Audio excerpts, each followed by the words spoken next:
nze Lukwago Swali.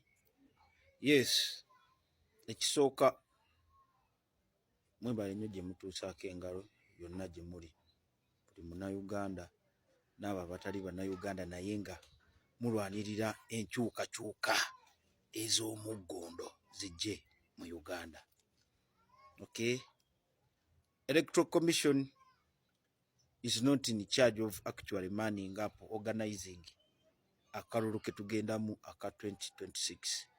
Akalulu ak'okulaga obutali bumativu bwaffe eri buno obuyiringu obwava e Rwanda bwe babadde batusibako ng'essaawa yaabwe etuuse bugende. Ayiringu Museveni, Iso, Ssemwayi, Piso, Badiso. Mwagendanga mu butale namugamba abantu timwagala bawula akakadde kamu. Ne mubasaba nini namba zaabwe, ne mubakuba obufaananyi, ne mubagamba nga basayininge. Okay? Abantu mwabalimba. Kumbe mwali mwagala emikono egyo mugifuule nti gyegyo emikono egibasabibwa mu buli district 10. Emikono 10 mu buli district. A third of the districts that make up Uganda. Okay? Kakati lunaku lw'okutwala emikono egyo lutuuka. The National Unity Platform ye yasooka okutwalayo emikono mu Electoral Commission. Ne bagenda ne bagitunulamu. Nammwe obuyiringo obwa NRM ne mutwala egyammwe.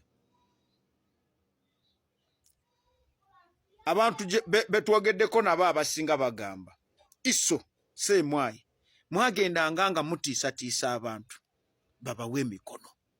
Ng'otaddeko ne kiri ekyogendanga mu buli butale nga mulimbalimba abantu nti mugenda bawula ssente, mulete ID yammwe nini namba zammwe n'obbakubya obufaananyi naddala mu butale.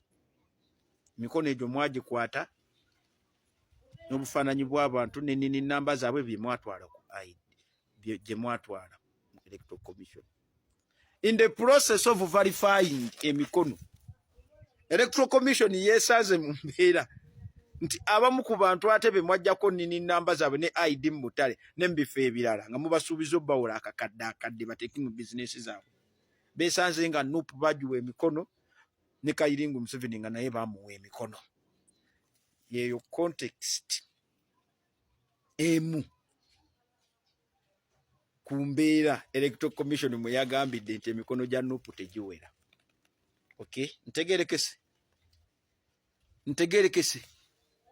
N'ekirala mu district ze mwasinze okwogerako mugamba another factor nti His Excellency Kyagulanyi talinayo buwagizi. Naye mwewuunya emikono egyo yagifunayo atya. I'm pretty happy nti Secretary General Louis Rubongoya made it clear we have more than 1 million signatures okuva mu districts zonna. Era tubasaba gino emikono gye mwasoose owaayo we baba bagamba nti yes nti tegiwera olw'ekyo ekintu, then verify again.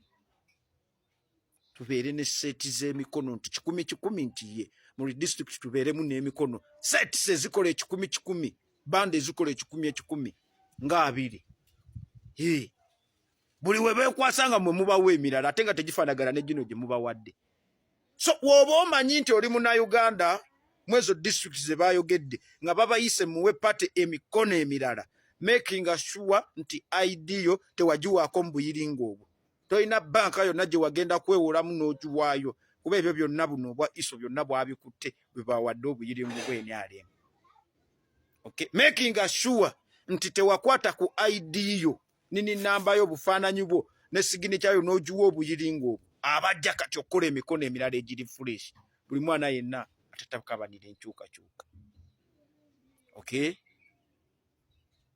Kubanga babadde balimba akayiringo nti mu district ezo simanyi Amulata, Kamwenge, simanyi eyo gye bagende eyo Oranya gyava wa Northern Uganda, Western Uganda, Nuupu teriiyo era tebasobola kufunayo mikono. Ekisooka temuyina omumanya aba Iso baagala balabe process NUP gyeyitamu bakozesa bukodyo kyokufuna emikono egyo. Secretary General yabateze kali mwena mujje wano ku kitebe nga kalendesita niye emikono bagifuna eri bo balobere wano ku kitebe. It's pretty good, but tuyina information je emikono gino emipya bagenda jikkiriza naye abaana abagenda owaayo emikono bagenda baba bakubira amasimu eiza babawambe oba babasanyeewo baleme kwetaba mu kalulu mu district ezo. Akayiringo we kateekawo impression nti NUP is not there nti ke kayinayo support. Kisinga okukwasa ennaku district ezo ze zisinga obba obubi economically when it comes from the health perspective. Teriyo malwaliro, teri malagala. Okay, tikati abaana abagenda owaayo emikono gyabwe ise genda nge bakubira essimu omuku balabe engeri gye babasaanyaawo. Kuba baagala bateekewo embeera nti NUP ya Buganda wokka era bamanye emikono gino bagifuna batya bagende nga baba eliminatinga. Abamu ku bo n'abaatuwa emikono olwo atedidi nga tebawaayo ID zaabwe nti babawe ssente ezo akakadde akamu iso yagenda ng'ebafoosinga ku kibuli mujje naffe wano musayininge woogaana tukutta. So kati kana akazannyo k'emikono kalimu ebitongole by'ebyokwerinda ebyali byafeera akayiringu nti eno NUP tesobola kufunayo mikono. You get? Remember, to dealing an electoral autocrat, one who's clinking onto power by manipulation of the electoral process, by suppression of his political opponents, dissents, okay?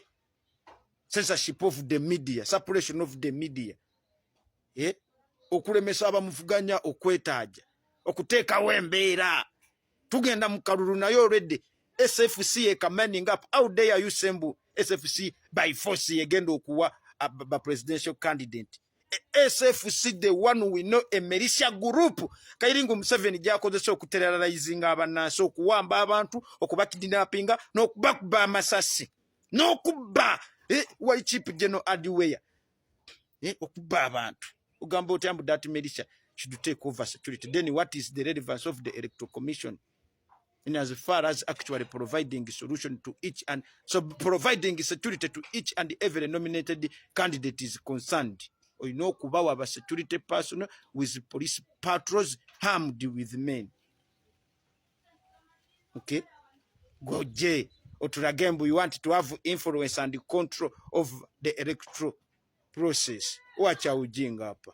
The world, all the eyes on Uganda. Kairingu Museveni, you can no longer manipulate the international community like you've been doing. Okay? We have been maneuvering within the international politics by giving those Western power mercenary soldiers to bolster their interests. They no longer hold any sort. Okay? Your relevance to them is no more. Tetugenda mukalulu kano, musimanyi tugenda with the intentions of being announced as winners. But to justify our mission in 2021, our revolution to the international community, that the occupation you've been imposing onto us, its days are numbered since the citizens are saying no. Abatwala emikono ku kitebe, making sure nti towangayo ID yo mbuyiringo. Okay? Nti tewewandiisanga ko na buyiringo obwo bukuwole ssente. Nti tewagenda ate mu kuwaabo ba NRM mu mikono. Making sure you are clean because our causes ziriyo. Sibye bino ebyokuzannya mu mwalabye kino batimawo. We bakoze alliance y'ebibiina ebyo ebitaano. Ne PPF gye batuwadde ne anti ako kamugisha muntu kati gumbula abantu nako kakagame kubasima house ne butugumbula abantu n'ebyo bibesigye ebyo ewakoninga biteekawo olutalo olutaaliyo nga byagala okuzikiriza abannabyabufuzi b'omu Northern Uganda ne batigumbula abantu nga babateeka mu camp ne batta Operation Ionis Coast Police. Kakayinka Museveni ekagamba mbu simanyi those actually people are biological weapons nga abazungu bakawadde ssente kabakkiriza okubakozesanga no disease syndrome.